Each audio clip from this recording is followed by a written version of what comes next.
Alrighty. Greetings, Hotel Paguaba, bless up. And welcome back to the recovery zone and the recovery room of Racism Non Anonymous with me, your hostess is Abana Africa, the recovering African who is still culturally enslaved here in America. And I am a representative from the voices in the margins, true to the cause of African liberation via unification and utilizing the tool of healthy and effective communications. I am a traumatized traumatologist, trauma queen, and queen of trauma. And that is understanding trauma and traumatic stress, what it is and how it has and continues to work in the lives of not just us African descendants, yet in the lives of the world's peoples, if you will. I say thank you. Thank you for being here, for listening, checking in, giving a like, a subscribe, a share, comment, let me know that you were here and, maybe you heard something that resonated with you.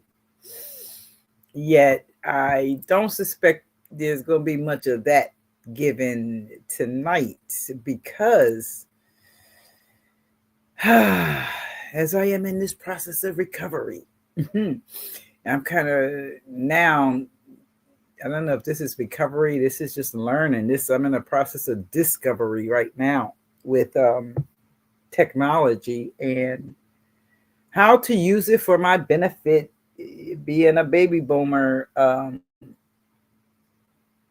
technology has moved and grown very quickly, and it's become a bit more challenging for myself to keep up with it because, while technology in the world has accelerated, so has life's situations. Life seems to have accelerated. There's more to do. There's constantly more to do, more, shit to juggle. Whether it's in your home life, in your family life, your own individual personal shit, we have our own goals and we have our distractions, we have responsibilities, we have tasks to take care of, we people are much more focused on the need for personal safety in the world anymore. So life has so many moving parts. It's like Maccabee said, so many things I got to do.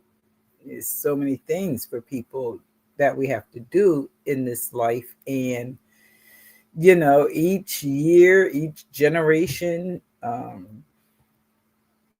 there's always more. There's more. Shit has hit the fan. It's flying all over the place, and there's stuff that people are working to deal with. So for me, I'm in this discovery phase. I do like StreamYard over YouTube. Well, because StreamYard allows me to go, live simultaneously on a couple of different platforms. It's like, hey, that's nice because I don't have to do the YouTube and then make clips or post it over here and post it over there. StreamYard works. So like, okay, let me learn how to use StreamYard since I have made an investment in it. It's time to learn how to use it yet. And at the same time, like I said, there's so many things I got to do. Work to promote the book, to share that, to get the message out, to get the word out to someone,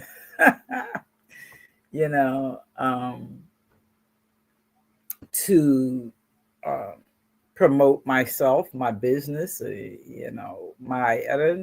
I don't even want to call it a business because I was never interested in having a quote unquote business.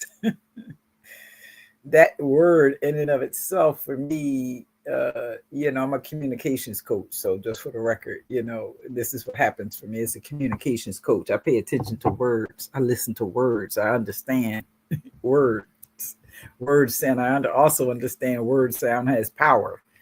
And when you go listen to the words, there are associations, natural associations that will emerge in your mind. They come from where I'm from. This word called business is like, people giving you the business. You have to watch out for that because it's usually some shit. And then it's always just business, nothing personal. So there's a difference between quote unquote a business relationship and a personal relationship. And the interesting dynamic that people could fall into is when those two relational merge, kind of like your spouse and you two working together and they're the CEO and I don't know, you're the finance person. Yeah, but you have a business relationship and you have a very personal relationship because you are family, you're partners, and that's personal.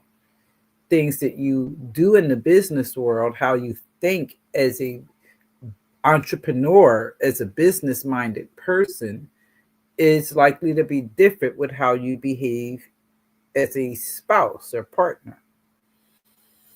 And those dynamics, lots of interconnections happen in our lives across what I have identified as, the framework I work from, 5 areas of lived experiences, starting with spiritual, which is where we emanate from and we come down into this individual body. And then we grow up and we are part of a family, which forms a community, which forms a broader society. Those are the 5 levels in the spiritual, individual, family, community, society. When we leave this individual body and we quote unquote become unalive here on planet Earth,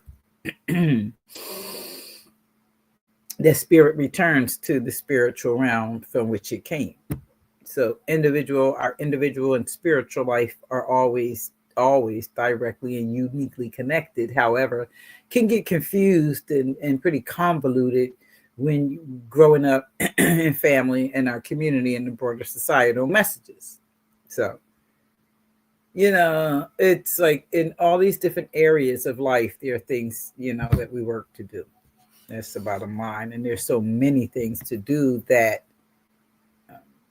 for me, have me in a position where I've been paying for a service and not using it for at least 6 months because I've been doing this and I had to do that and I'm doing that and we got to take care of the body, we got to do it, or, life kind of happening. So I have not mastered or at all how to use StreamYard, whereby you are seeing me instead of this thank you message. Even though I see me, I added myself to the stage, but I'm not showing up there. I noted that last evening when I did it first StreamYard live stream. So this is just meant for me to be my evening reflection as I prepare my body for rest and repair. I'm looking at my tablet. I'm looking at my YouTube screen. Spirit has guided me this week, and I'm still recognizing, I don't know, with Black women, looking at the self, looking at myself, at my relationships and interactions with myself as a Black woman and other Black women in my life. And the stories that I hear from folks I work with in terms of their Black mothers and relationships with Black women in their lives, whether they were family or friends, colleagues or what, right? And, it's like there's enough work right here because this is our time as women. The Black woman is God, as I see it and know it. And the script has been flipped, and it's time to return to our origins as a society. Those origins being matriarchally led and oriented. And it's time that the system of patriarchy is about to take a step aside, if you will, move. It's time to clean up some shit because black men has the patriarchy. I will put it there first. The system of patriarchy has left this planet, it seems, flooded with shit. Stress of the human intentional type, traumatic stress, because the stress was very traumatizing, rape, stealing, lying, the lies, whew, it's revelation time, and all those lies are, the rug has been pulled back, and it's like horrendous. And as a seer, whew, good Lord, it's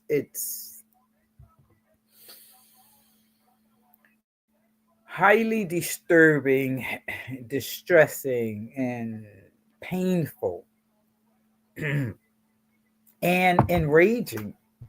It's just like it's like I'm not don't even feel a whole lot of anger and rage anymore. Just damn disgusted. Just like disgusted. And like and at the same time knowing that you know it's revelation time, it's also spiritual. So while uh, what I see from a spiritual level, spiritual perspective, gives me, I want to say, gives me cause to pause and smile. Excuse me, I'm gonna take some more water here, clear my throat. Um, yeah, it's my spirit is relaxed in the sense that okay, it's time. The movement is happening. The shit's coming out. It's being exposed. It's being clear. It's being, we're beginning to address the shit. So now we can clean it up. You can only clean that shit up. You have to uncover it. In order to heal a wound, you have to attend to it. If you deny that the wound is there, the wound will continue and destroy you. You have to acknowledge, take that first step and admit your black ass has been programmed to self-destruct. How have you been programmed to self-destruct? Because you've been programmed to think and behave according to the way Europeans think and behave. Culturally enslaved. That's cultural enslavement for me. It's pretty much as simple as that. And I hear the sistren like Jaguar, Queen Ifama, Queen Africa, excuse me, Queen Ifama, bless my sister and her spirit is with me. Yeah, yeah, Ifama.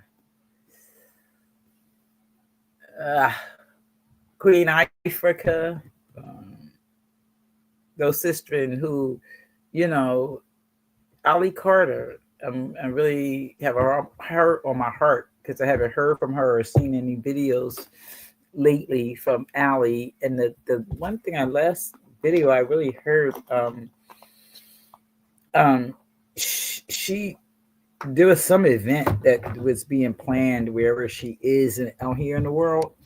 But there was an event being planned, and she took they had to she and her family, she had to take some steps to assure it seemed that if she was unalived at this event, because she was going to go and speak and do whatever it was at this rally, probably Ali's, I don't know if it's Ali's army or however, that she had made arrangements for the event of her being unalive. I don't know when that event took place, where it took place, what happened. Is she all right? I haven't heard from her in a while. No, but the last time I saw her, it looked like she was in a safe space with a group of people who were, protecting their allies, angels. And I just, send loving energy, blessings, and protections for her and the people who are protecting her. Yeah, those voices, standing up, speaking out, unafraid, and um,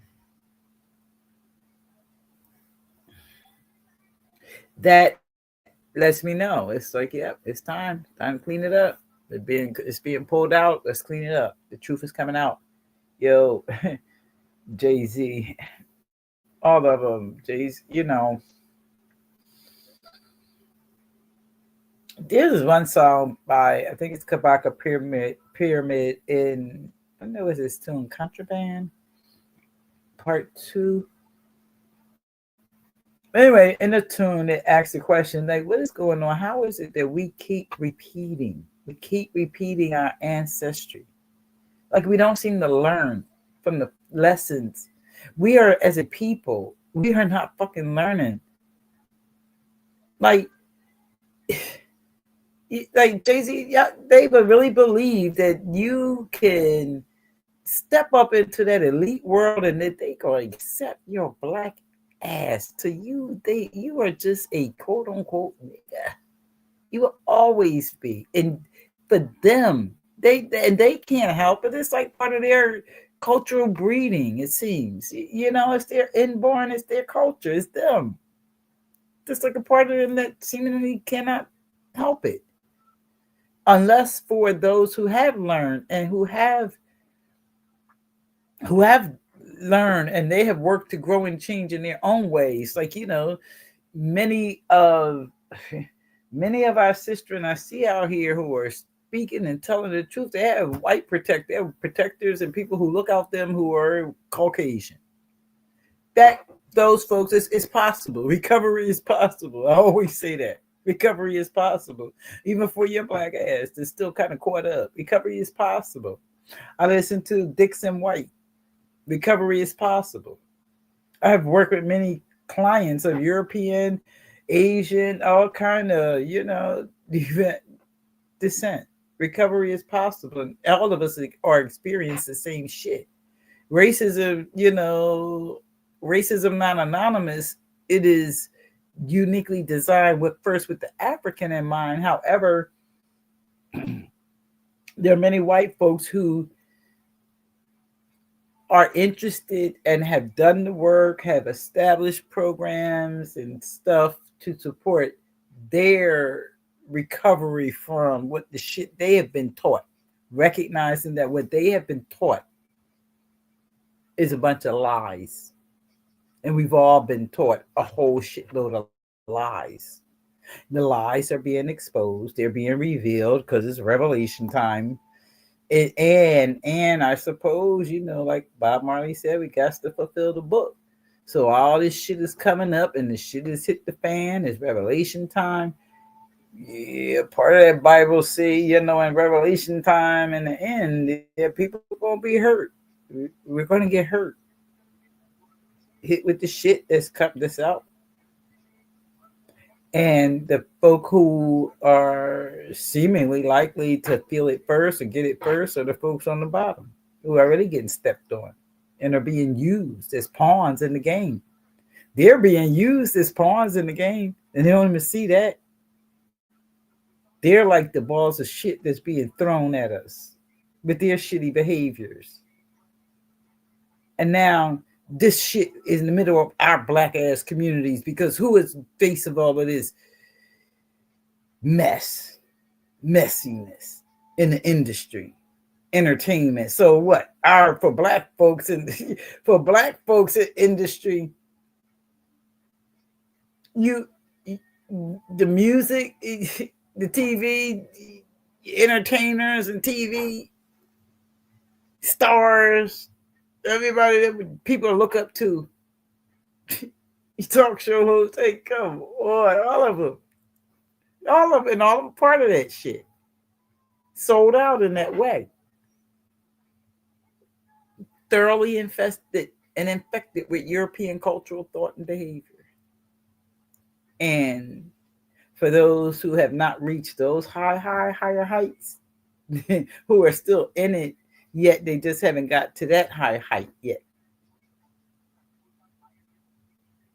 They recognize what they're doing, that they're doing the shit, the business shit, capitalizing off of the lower and middle class folks, seeking information, help, and support, building together. No, you're not interested in building shit together. You're interested in getting what you can get from the next black person. Disgusting to me. um, yeah.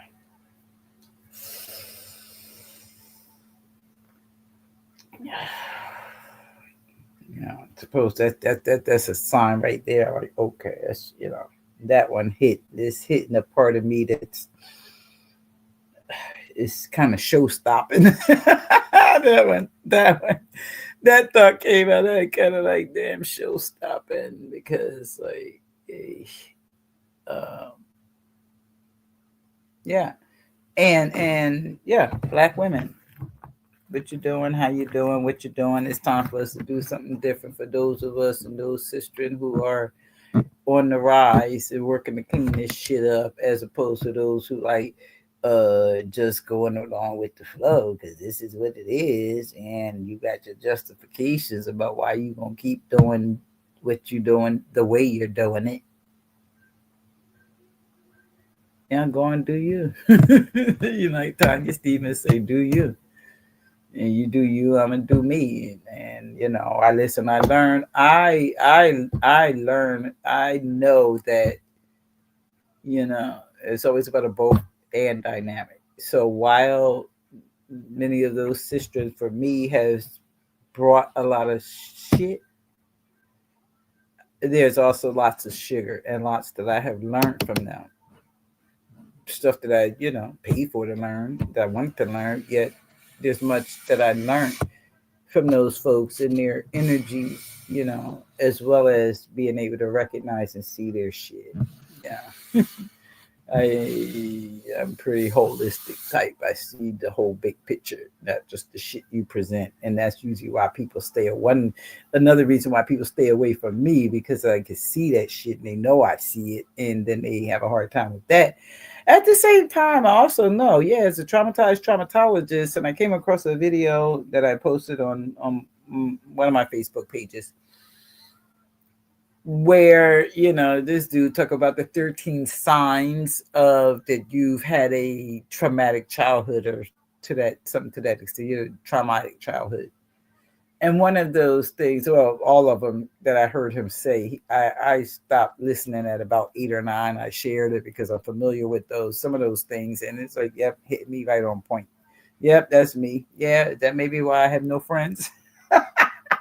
And while I tend to be in isolation, have a difficult time seemingly with maintaining relationships with folks, yeah, I have that issue. I have that problem. And, he presents it as the result of growing up in traumatized experience, traumatic childhood. Um, I know in part that stuff to be true, and I learned this way back in the 80s. It was actually the trigger for me when I began my own journey to healing and understanding myself, what happened to me, who I was, and what I needed to do, because I wanted to live like Buffy and Jody and them, and I didn't want to live like up in here in the hood no more. I wanted to do like that kind of lifestyle, the Brady Bunch and shit, like.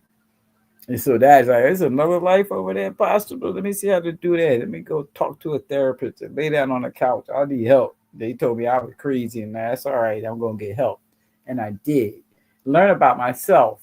And however, the thing was, I pick up a magazine. I worked as a nursing assistant. I was midnight to 8 shift in the hood in Philly in my early 20s.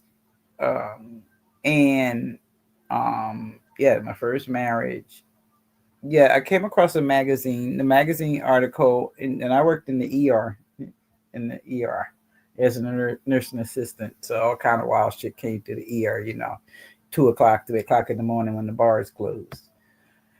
However, this day, I was flipping through a magazine. The ER was kind of quiet, wasn't a lot of activity. It's a break time. He's sitting around. I'm reading a magazine. I came across an article about ACOA, adult children of alcoholics. And I read that article and I saw myself plain as day. Like, oh, I understood. Oh, huh, interesting. So this has been the issue and the problem, what it was like for me growing up. That was in the early 80s, and that is when information was starting to be uncovered and research done, and to understand the impact of violence and all this shit on kids' lives and the lives of children. They didn't even do a lot. The research and stuff started to show up after, yeah, we became of age from the 60s when, domestic violence and child abuse, became an issue, a recognized issue, domestic violence. And women were liberated. So they started finger popping and bar hopping. And there's lots of domestic violence, but there was not a lot of attention to the children during that time period in the 60s and 70s. So by the 80s, now these children are, young adults, and now you're beginning to see more issues coming into mental health settings. Also, during this time, they introduced the crack and shit in the community, cocaine, things like that. And so more research was being done. And I was actually in the hospital when they started doing research on trauma. Sandra Bloom and Dr. Linda Bills. She was my doctor, Dr. Bills. But Sandra Bloom and Dr. Bill, they started the research at Friends Hospital in Philly for the sanctuary model and understanding trauma and traumatic stress. So that's my background with all that, you know, uh, and why I talk about who I am and what I do, what I do, and what I see. So it's like, yes, the both, and I am also spiritually gifted. That's what I like to say. It's just spiritually gifted with being a seer and being highly empathic. So it's like they're both and dynamic. In terms of relationships, for me right now, it's not so much. I know that people have a really difficult time with me. The other thing, growing up in trauma, children grow up in traumatic life situations. One thing it teaches you hone in pretty quickly. You kind of read people, so to speak, pretty quickly. Your spirit is highly sensitive. And so people are, he's so sensitive. Yeah, my spirit is pretty pretty skilled, toned in, and recognizes and picks up shit pretty quickly. And because as a child, you learn how to strengthen your spirit, your sense, to recognize and know when you're in an environment where it's safe and where it's not. You can walk in a room and automatically hair stand up on your back of your neck and all that. Why? That's the spirit is picking up other spirit shit in the room. Something's off in here, and it doesn't feel safe. That's your spirit telling you. Feelings, quote unquote. Feelings are our friends. They give us information. So that's another part that I know for me.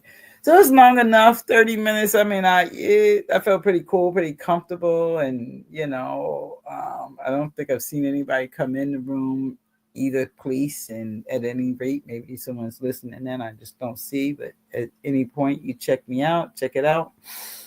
It's a late night flow, and it's like, yeah, taking in the information today. With what's going on with Jay-Z and how that's coming out. And yes, the sister and Jaguar, she said that, and I started listening to her about, I don't know, it's been 3 to 5 months. I don't know when Diddy got arrested, I guess, when all that started.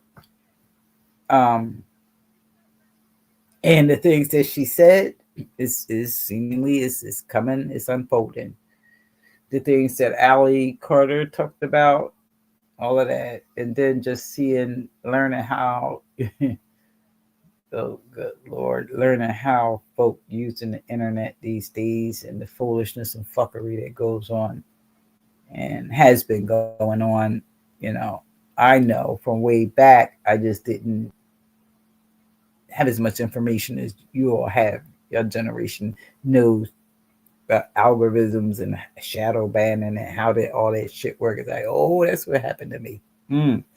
And I have a hunch there's probably so much misinformation out there in the world about me in the last 20 years because people hear shit and they just take it and run.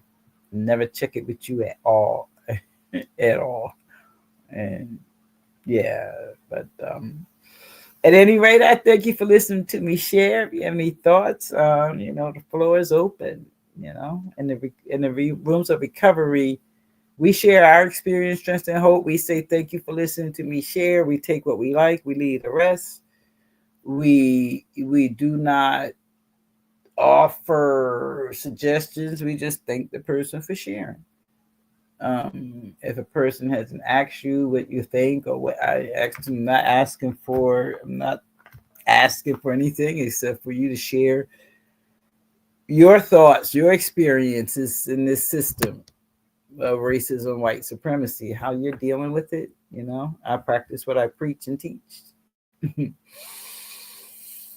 And that is what has supported me with sort of moving forward and coming back uh, to the internet space where I could talk to people and just talk shit out, getting it out of my head and out of my heart and cleanse and yeah. So y'all have a good night. Till next time. Thanks again for listening to me share.